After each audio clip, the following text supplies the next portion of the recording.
Assalamualaikum warahmatullahi wabarakatuh. Teman-teman, selamat datang kembali di Dollar Hunter. Jadi di sini kita akan update informasi mengenai perkembangan dan peristiwa terkini yang terjadi di seputar dunia cryptocurrency, teman-teman. Namun seperti biasa, sebelum kita berbicara tentang dunia kripto, mari hari ini kita berdoa bersama-sama memohon kepada Allah agar kita semua senantiasa diberikan nikmat berupa kesehatan dan juga diberikan keberkahan dalam setiap rezeki yang kita terima pada hari ini. Oke teman-teman, hari ini kita akan update informasi tentang Cardano.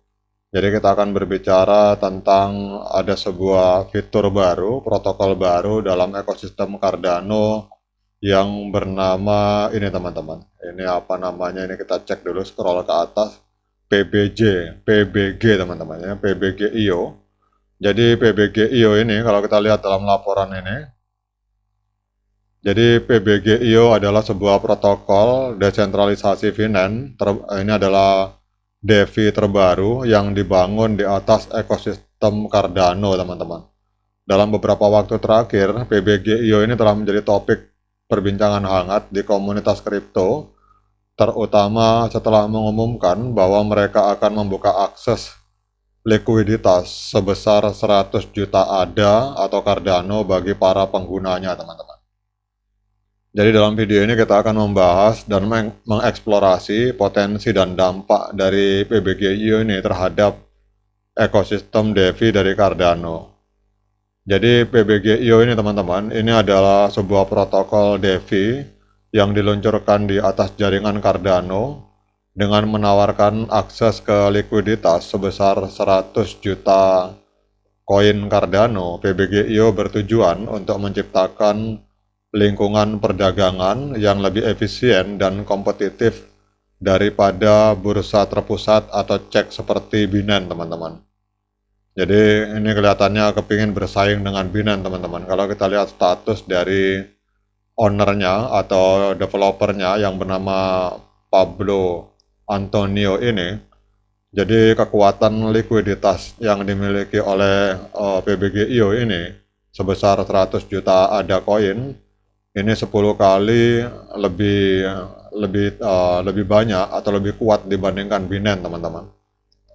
Jadi kalau kita lihat di sini likuiditas yang ditawarkan dengan ADA oleh PBG.io ini jauh lebih baik daripada keseluruhan cek atau market itu digabungkan jadi satu. Itu masih lebih baik yang dimiliki oleh PBG ekosistem, teman-teman. Jadi intinya kalau kita lihat bahwa teman-teman, kalau kita lihat di sini bahwa PBG.io ini menyatakan bahwa mereka dapat menawarkan likuiditas yang 10 kali lebih dalam dibandingkan dengan Binance, salah satu bursa terpusat terbesar di dunia. Dan ini adalah sebuah klaim yang ambisius, namun jika berhasil ini dapat mengubah lanskap perdagangan kripto secara drastis, teman-teman. Jadi bursa terpusat seperti katakanlah Binance itu memiliki keunggulan dalam hal aksesibilitas dan kemudahan penggunaan, namun mereka juga memiliki beberapa kelemahan yang diatasi oleh protokol DeFi seperti PBG.io, teman-teman. Jadi salah satu kelemahan dari bursa terpusat adalah risiko keamanan yang lebih tinggi karena mereka rentan terhadap serangan cyber dan peretasan. Selain itu, bursa terpusat juga seringkali memiliki biaya yang lebih tinggi dan kurang transparan dalam hal bagaimana mereka mengelola likuiditas, teman-teman. Kemudian kalau kita lihat di sisi lain, PBG.io dengan pendekatannya yang terdesentralisasi ini menawarkan keamanan yang lebih baik dan transparansi yang lebih tinggi dalam manajemen likuiditas, dan ini adalah keunggulan signifikan yang dapat membuat PBG.io lebih menarik bagi pengguna yang mencari alternatif yang lebih aman dan transparan untuk melakukan jual beli token Cardano, teman-teman. Jadi kalau kita membahas ini, apa kira-kira dampaknya terhadap ekosistem Cardano, teman-teman? Jadi kalau kita lihat bahwa jika PBG.io ini berhasil mencapai tujuannya untuk menawarkan likuiditas yang jauh lebih dalam dibandingkan dengan bursa seperti Binance, maka ini bisa menjadi titik balik penting bagi ekosistem DeFi di Cardano. Likuiditas yang besar dan efisien adalah salah satu faktor utama yang mendorong pertumbuhan dan adopsi DeFi. Dan dengan adanya PBGIO, maka Cardano dapat menarik lebih banyak pengguna dan proyek-proyek baru ke dalam ekosistemnya, teman-teman. Kemudian kalau kita lihat dengan adanya info positif ini, teman-teman, kita akan cek apa pengaruhnya terhadap harga dari Cardano, teman-teman. Kita tahu bahwa pada saat tulisan ini atau video ini saya buat, ini Bitcoin sedang dibanting, teman-teman, sehingga hampir semua koin mengalami pendarahan hebat. Kita lihat Cardano hari ini mengalami koreksi cukup dalam. Dalam 24 jam terakhir koreksinya mencapai 4,9%. Dalam 24 jam terakhir Cardano diperdagangkan di angka 0,3277, teman-teman. Kemudian untuk kapitalisasi pasar dari Cardano ini menempati peringkat ke-11, ada di angka 11,7 miliar. Dan untuk volume transaksi mengalami kenaikan yang sangat signifikan sebesar 71,98%, ada di angka 227 juta US dollar, teman-teman. Kemudian pertanyaannya, apakah layak bagi kita untuk melakukan pembelian token Cardano pada hari ini, teman-teman?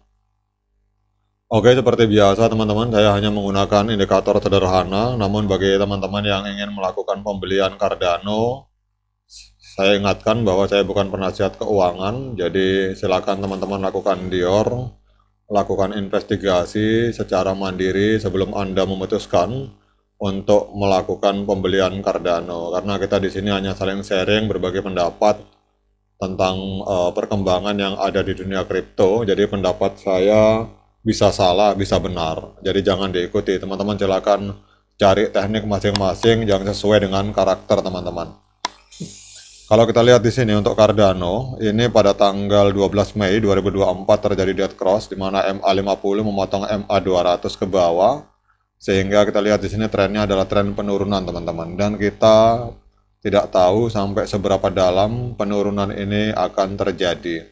Jadi kalau ada yang bertanya kapan saat yang tepat untuk melakukan pembelian, maka menurut pendapat saya kita tunggu momen golden cross, teman-teman. Jadi pada saat MA50 ini kembali ke atas, kemudian memotong MA200 ke atas, atau terjadi golden cross, maka pada saat itu adalah saat yang tepat untuk kita melakukan pembelian. Namun kalau hari ini, karena kita lihat ini areanya masih ada di area bawah, trennya penurunan, ini adalah area dead cross, maka saya tidak menyarankan untuk kita masuk melakukan pembelian. Oke teman-teman, demikian update informasi ini. Tetap semangat menciptakan profit di dunia kripto. Sekian dari saya. Assalamualaikum warahmatullahi wabarakatuh.